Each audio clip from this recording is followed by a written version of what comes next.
అది సరే, ఏం చేస్తున్నావు?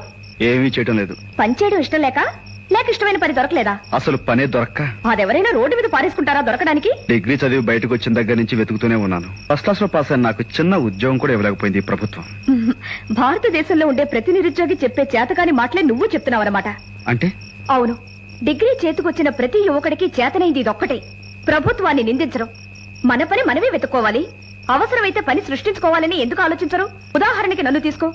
నేను ఒంటరిదాన్ని, వెనక ముందు నాకెవ్వరూ లేరు. పొద్దునే 6 గంటలకలా లేచి 4 గంటల ఆ పని ఈ పని చేసుకుంటాను. ఏ, నేను శుభ్రంగా బ్రతకటం లేదా? నేను మాట్లాడేది చదువుకున్న నిరుద్యోగుల గురించి, నీలాంటి వాళ్ళ గురించి కాదు.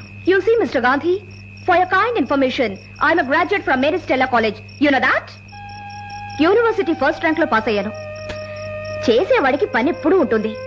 ప్రతివాడు బట్ట నలగకుండా ఫ్యాన్ కింద కూర్చొని సంతకాలు పెట్టి ఉద్యోగమే చేయాలనుకుంటే ఎలా?